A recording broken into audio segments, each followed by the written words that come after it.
Thank you all for joining us. Those who aren't aware, I am Michael Bergman, the Communications Director for the City of Green Bay, and we are here at Leicht Park to talk about the improvements that'll be coming over the next few phases. You're going to see this park really transform. Well, it already is one of our jewel parks, but there's going to be some pretty spectacular stuff here that people are really going to be proud of to have in their town. So to start things off, we're going to hear from Mayor Genrich. After that, we'll hear from Brian Johnson with On Broadway. Then we will hear from James Anderson, Deputy Parks Director. And finally, we'll hear from Alyssa Profit, who is the Alder for this district. So to kick things off, the Mayor of Green Bay, Eric Genrich. All right, well, thanks so much, Michael, for the introduction. Thanks to members of the media for gathering. Also wanted to shout out our friends from downtown Green Bay who are here. We also have a big team, obviously, from On Broadway, who is representing Discover Green Bay is here. You're going to be hearing from a couple elected officials, but I also saw that Alder Eck is in the house here somewhere, right here, as well as some great city staff who've been involved in this project. So thanks to everyone for gathering for this. This is an exciting announcement for us. It's been talked about for some time, both at city committees and our city council in the community, just about sort of what our plans are here for Leicht Park. But as Michael was saying, this is an important park for us. There's a lot of history that's represented in Leicht Park, obviously near the site of Fort Howard, which is the first European settlement in this area, a really important area of the Fox River for the Menominee tribe, as well as the Ho-Chunk. And so it's an important part of our city's heritage here. And I think we're really bringing it to that next phase with some of the improvements that are scheduled to kick off here. You've seen, I think, some more activity happening down here, of course, with some of the city's draft events, which were planned in collaboration with our downtown and OBI folks. We've seen the installation of the container bar, the playground here, and so I think you've got a sense for what Leicht can be, and so we're just really thrilled to kind of take things to that next level. We see those cruises come in and the economic activity that's associated with that level of activation, and we're just thrilled to again sort of invest in a really key park here. We've done a lot on our waterfront over the last few years.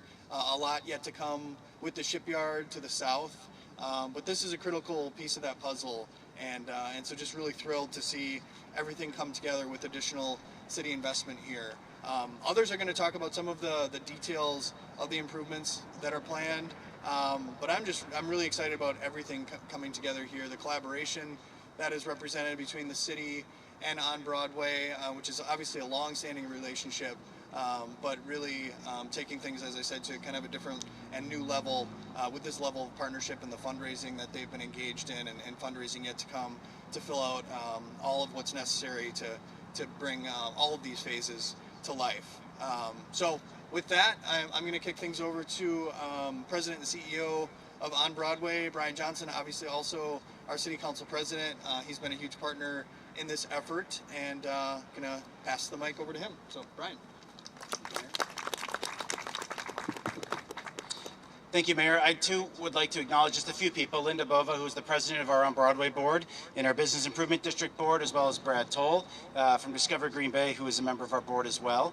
I don't think I'm missing anyone else, but appreciate y'all coming out today.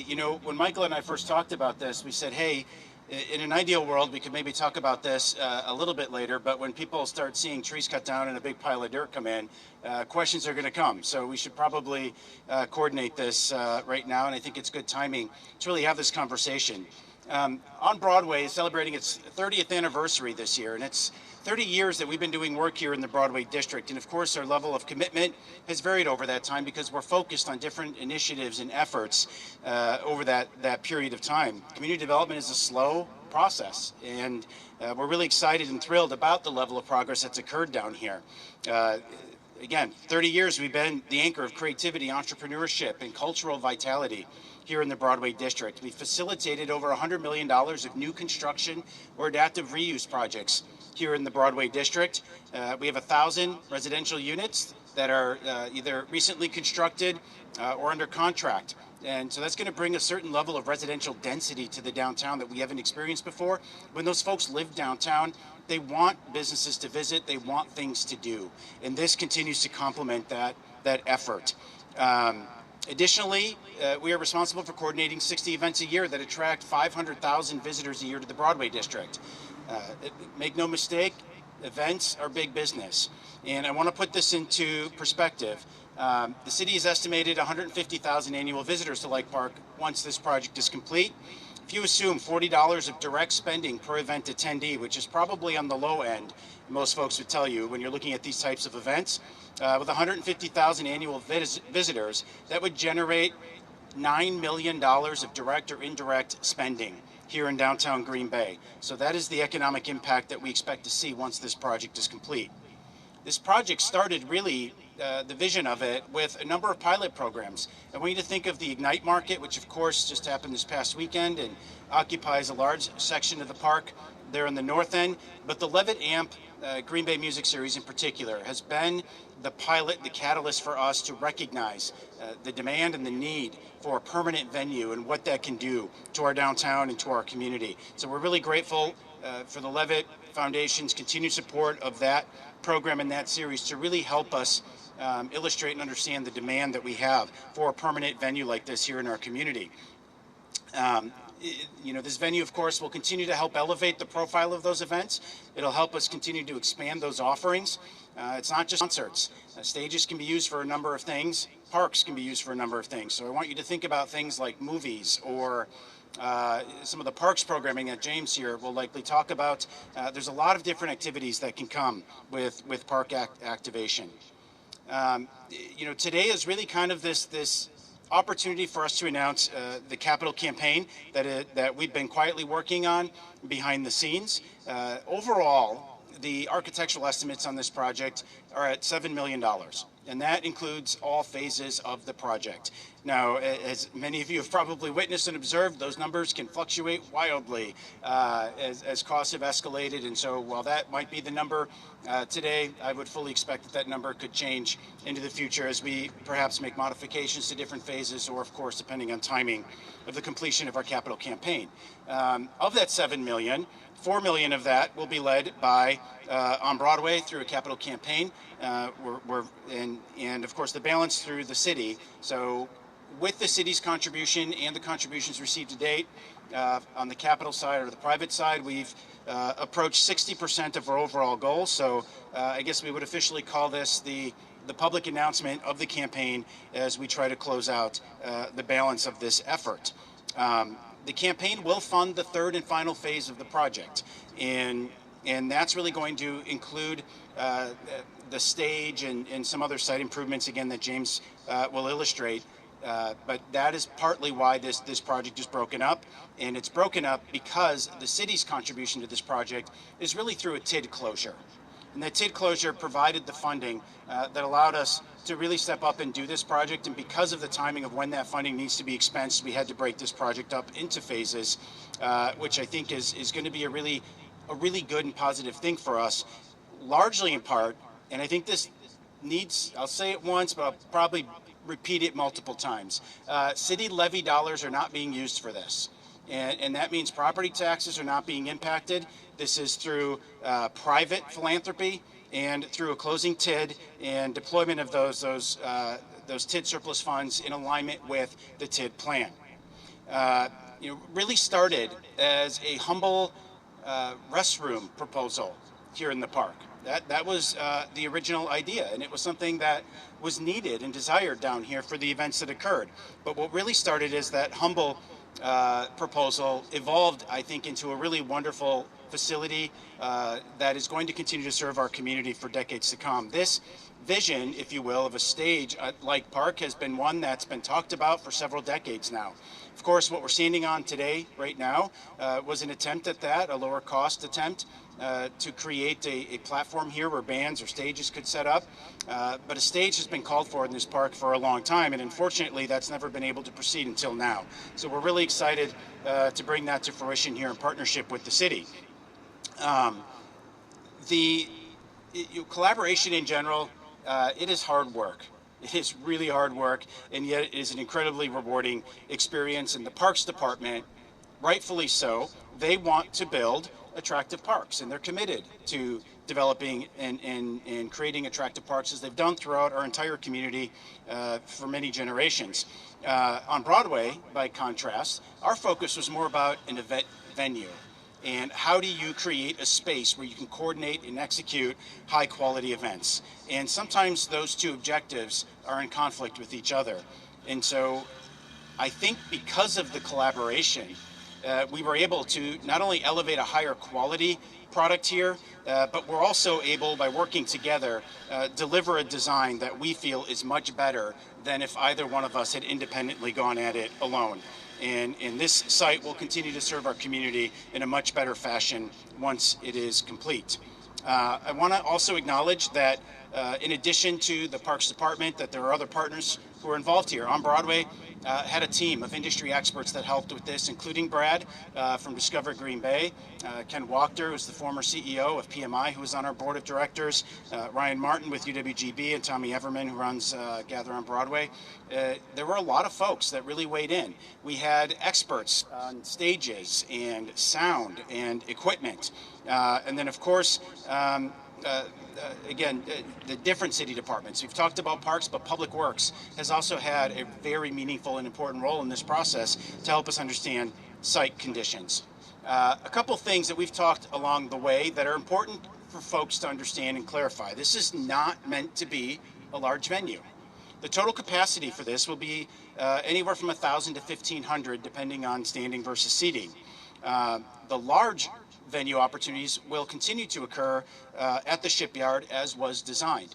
And those are the types of events that you only host a couple times a year. So it makes more sense to have a larger space where you bring in portable equipment for that use. This stage is meant for more regular programming. And as a result, you want a smaller, more intimate venue. But there's something that really drives that even more so, and that is the space that we're working with. What's not commonly known is when you look at the bollards that separate the north end of the park from the south end of the park, the city does not own the north end of the park. That is a long-term lease. So as you can imagine, we're not going to make investments like buildings on land that we don't own. And so we're really constrained to the site that you see here. Additionally, right behind us, this is a DNR capped site, which means we have to have a setback from the sidewalk. And then on the northern end of this particular parcel, you'll see that there's a pipe that comes out with new water. And that has a 10-foot setback, no build easement. I bring all these points up because it brings the site plan together a little bit, whereas a lot of people might look at it and say, why didn't you spread it out and make it a bigger venue? There's a reason. There's site constraints. And really incredibly proud of the team that worked through that to ensure that we could maximize every inch of space that we had in this park for the design. And one of those things that I want to point out is the desire to protect as many trees as possible. And that was always a priority through this process, especially the big, I think that's a cottonwood. Is that a cottonwood, James? Yes. All right, the large cottonwood tree, and of course the other trees that continue to flank the park. It is always and will continue to remain a priority to preserve those trees for a variety of reasons. I want to also point out that when we really focus on the design of this, it was meant to be more than just a stage. And we said, hey, when this park is not in use, we want it to feel like a piece of public art. And so you're going to see a stage design that is not a traditional stage design and will incorporate a lot of landscape lighting. And that's really intended to make sure that as you're coming over this bridge and you're in one of the most high profile sites of our community in terms of regular traffic, that you are welcomed and you are engaged, even if there is not programmed activity happening here in the park at that time. But most importantly, it's about restoring the use of the waterfront as a place of activation, human connection, and connectivity to our city's downtown. Developing our city's waterfront for people has always been a priority of ours. When you think about in the past, the Grigsby plan and the mall, right? A lot of times your waterfront was used for parking lots and other uses that don't bring people to the water. And that changes, not only with the shipyard, but with the design that we are delivering here with Leicht Park. And last, I just want to give special acknowledgement and recognition to ISG, who has been the architecture and design firm on this project. They have been so exceptionally patient with working through that collaboration, oftentimes not knowing who their direct boss was, but they have taken it like a champ, and they are located right over here and have really expanded here in the Green Bay community, and we're excited to see that presence here. But creating a design that met the objectives of the city, that met the objectives of On Broadway in programming and activation was no small feat, and I feel like they've handled that wonderfully. They've reacted and adapted to all of the feedback we've given, but most importantly, they stepped up with ideas on how to make this project better. So thank you to ISG for being such a meaningful partner on this project. We couldn't have done it without you. And with that, I am going to turn it over to James Anderson with the Green Bay Parks Department.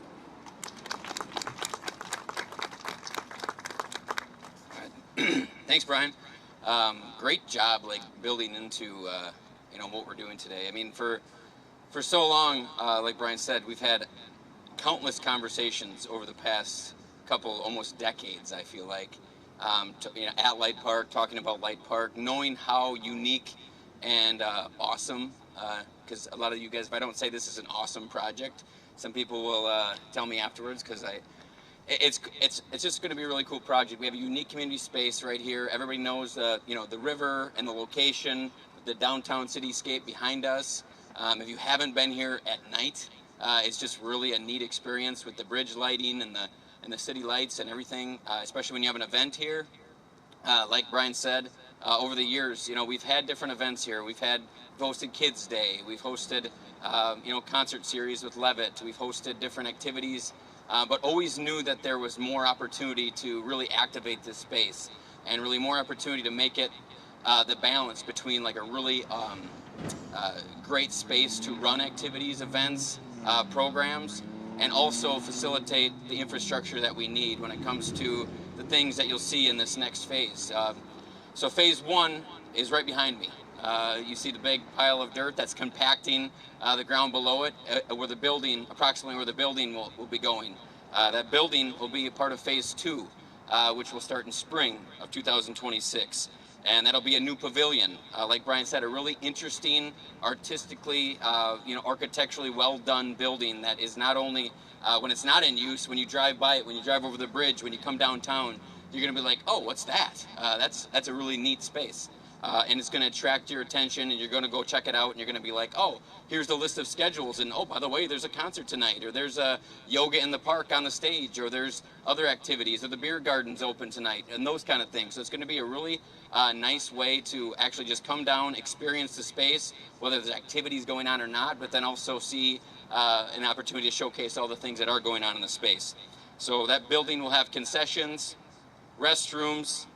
It'll have extra event space actually inside, so it'll be like a rentable space or a community activation space where we can actually host and run programs throughout the winter season as well. So our hope is, like many of the initiatives going on around our city right now, with activating all of our community spaces as much as we can in the winter as well. So Wisconsin's not just about great summers; it also has great winters, believe it or not. And we're going to activate that space year round. So it'll be a really nice area inside that pavilion as well to activate that space. And then of course the views are going to be great. I mean, it's going to have an upper level where you can view the concert, view the cruise ships coming in, view the river, and kind of the space around you. Infrastructure upgrades will also it'll expand our capacity to run some festival type events, concerts, family activities, and then also daily recreation like we talked about. Just kind of touch base on it with the container bar and the playground down here. I think with the Draft City Music Fest, that opportunity to kind of bring that down here and activate the space. But then on a daily basis, we've seen so many more people visit Light Park, playing on the playground, coming down to experience kind of some of these things. And with this additional, this project, it's just really going to be neat how it activates this space, and people will come down here on a daily basis and just, whether it's bring their lunch and enjoy a picnic or enjoy their family time, but also experience the events that it has. So Parks Department, like they kind of alluded to, we always believe that activating these spaces is vital for a healthy, vibrant quality of life of your community. And it's such a neat part, or an awesome thing to be a part of right now, because we're doing this at Leicht Park. We have the shipyard project, as Brian said, down the road next year. That's going to be groundbreaking on that, and it's going to go underway. A great complement to this space, because this space, like Brian said, will be more for that 1,000, 1,500 kind of area, and that space will be more up to maybe 5,000 or even 7,500 people for an event space. To do, bring in like a major concert or a festival or those type of activities, as well as daily activities. But these spaces connect people, they connect neighborhoods, they connect partners and private and public partners. It supports health and wellness. Is a big initiative that the Parks Department has, of course, like a lot of our partners and people in Green Bay have really embraced, and we know that that's a huge part of why people come to communities and stay in communities.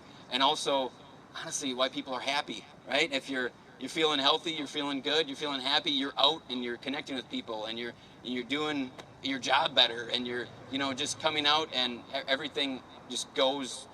It works better. So healthy communities, like Brian said, we're really focused on kind of high quality facilities. So it's not just we have a lot of parks in Green Bay, actually. Per capita, we are so grateful that we have as many parks and many different uses as possible, but we're trying to change the mindset of not every park has to be exactly the same, and you can experience different things in different parks. And this park will have a different experience, a different feeling, kind of that higher level kind of touches on, like Brian said, landscaping and the way the walks are built, and the plaza spaces and the lights, and just that indoor-outdoor ability to use both spaces. Just a really unique opportunity down here to experience it just coming down, and visually it'll be appealing, but also it'll be very functional when it comes to running events and activities and programs. So kind of the best of both worlds. We want to make sure families feel very friendly coming, or feel very safe, and it's very nice for families to come down here. And of course, always a big objective of ours is to have inclusion, and everybody from every walk of life feel very welcome to come down here and experience what Leicht Park and our city has to offer. And then I love talking about memorable experiences, because that's probably why I'm in the profession I'm in. Is my most memorable experiences were in parks and in baseball fields, and coming down to the walk, and having a date with my wife, and maybe sneaking in a kiss behind the whatever it is. And that's the kind of stuff that I bleachers here, James. yeah, okay, she's not listening, believe it or not. So the collaborative investment, though, and this is a key area for us. I kind of look at it as almost like now the triangle of opportunity. We have Leicht Park, we have City Deck across, and we have Shipyard. And just a quick note, I heard that the triangle is the strongest shape in nature, believe it or not. So I'm going with some kind of marketing for that triangle down the road here. We're going to, I just want to touch base on city leadership, though, because city leadership, and also our leadership from our public and also then private partners that help with the philanthropy for this, but couldn't be done without that. We saw that at even Draft City Music Fest when it came to that partnership, and how we came together. And also going forward, if we're going to do these really larger scope, huge impact opportunities, we need all those partnerships. And Green Bay has people that really believe in what we're doing and the passion to make those happen. So couldn't do it without the city leadership and our community members, and we're just really looking forward to continuing to create a more vibrant and awesome Green Bay community. So with that, I'd like to invite Alder Alyssa Prophet to share what this project means to her district and also the community.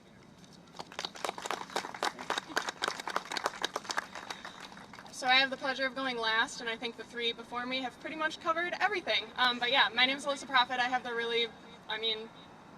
gratitude in my heart to be able to represent this district. It's a very vibrant district already, but in terms of development, there's a lot that we're going to see happen. I mean, we've talked about this riverfront here, but particularly for Leicht Park, I just want to start by extending my gratitude to city staff, to On Broadway for their all the work that they are going to do to make this come to life. They talked about their Phase 3 fundraising, so it's going to take money to get this across that last line, right? So I really want to extend my gratitude there. And then anyone who knows me knows I'm a mom of two really young kids, so in terms of parks, we've seen nearly everyone the city has to offer. But parks are more than just for families with young kids, right? And that, I think, Light is a glowing example of that. Parks are for everyone. It's more than just playground equipment. And this is really going to capitalize on that. My family just this year have been able to partake in the Draft City Music Fest, the Levitt Amp Music, which was 3 summers long, just ended. It was a glorious display of what free and accessible programming in this park can create. So very appreciative of that. But the Kiddie Carnival, I mean, there's so many events that are happening in this park, and we will be grateful for those free and accessible events. I know my family is noticing our checkbook tightening, and everyone is, so that is why it's key to invest now in the infrastructure and our parks to make sure we continually have this programming that's accessible for everyone in our community when times are getting a little tighter, not easier. So with that, I'll just toss it back to Michael if anyone has any questions for anyone.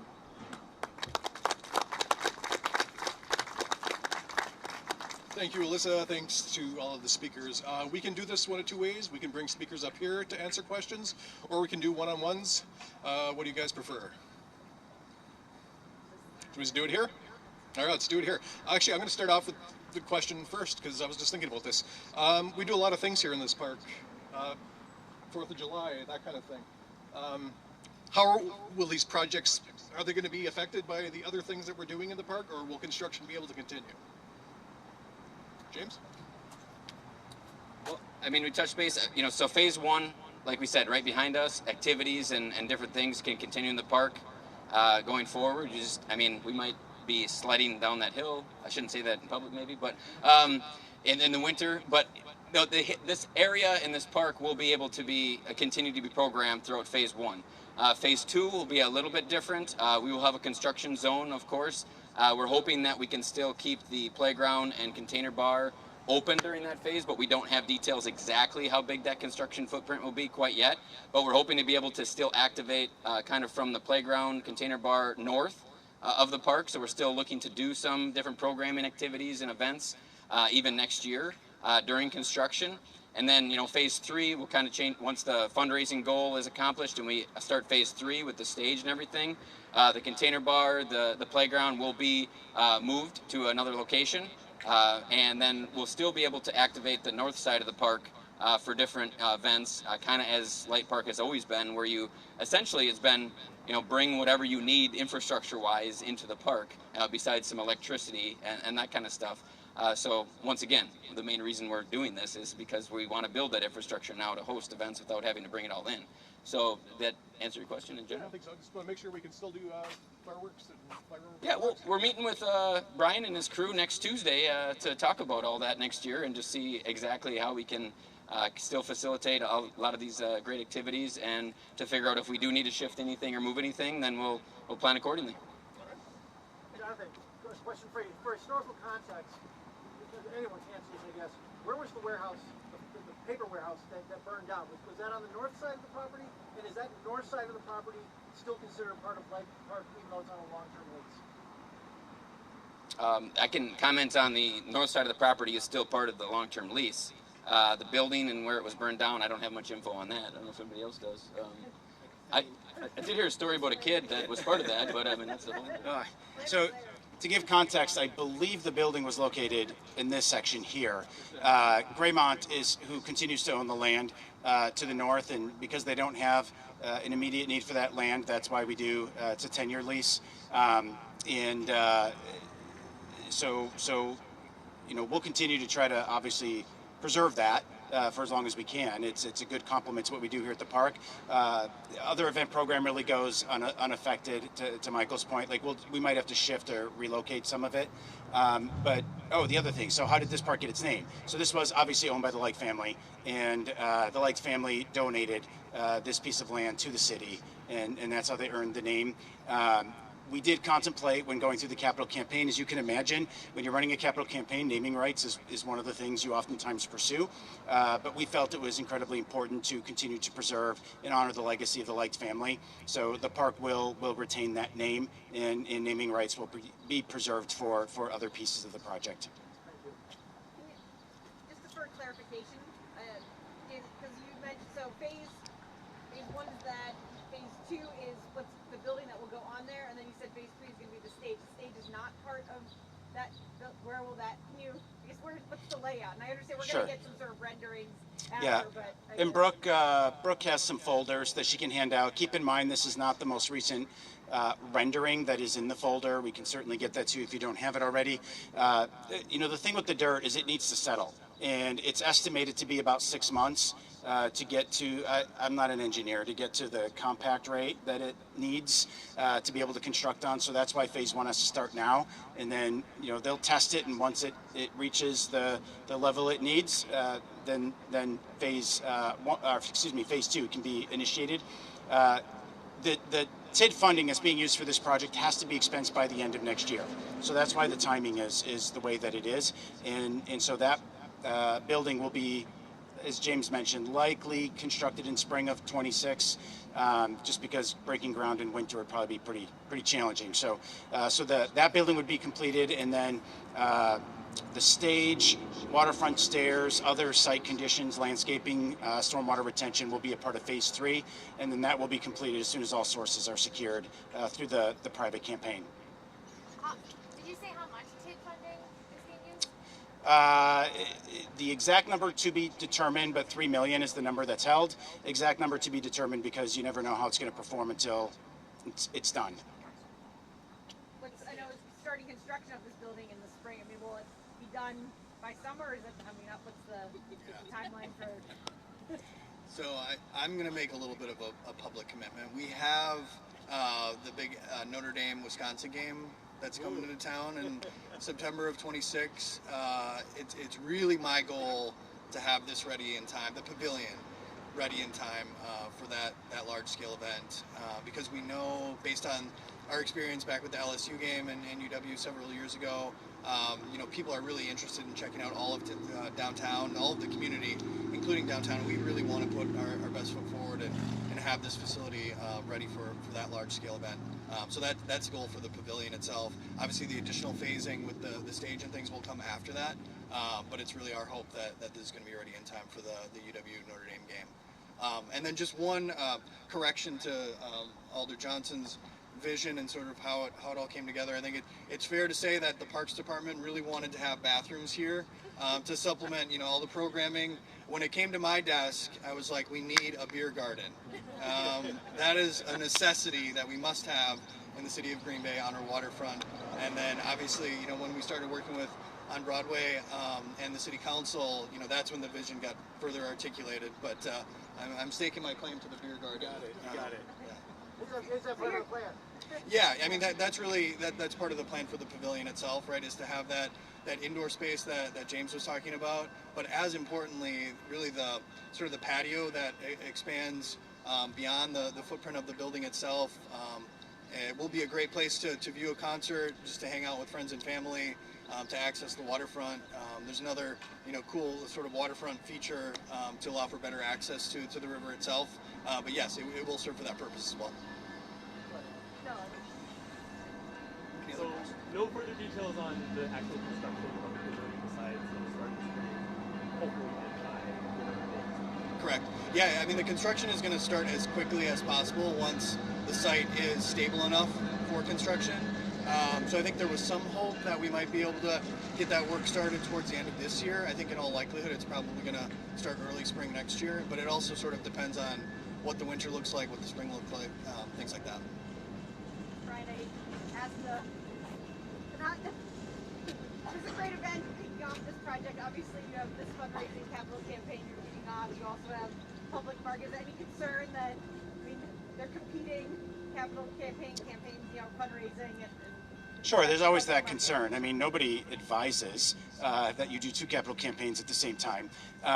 You know, but we've been very careful and diligent about recognizing that donors have different interests, and we present the projects accordingly that align with that donor's interests. And so the funding sources for this are very different, and there's not a lot of overlap in terms of the individuals and their giving preferences. Anybody else? Any questions? All right, well, I'll just point out again, about 10 minutes ago, your newsroom should have received an email with a link to a digital press kit, which has the most recent renderings, as well as a fact sheet and some other information for your writing purposes. So with that, thank you all very much for being here.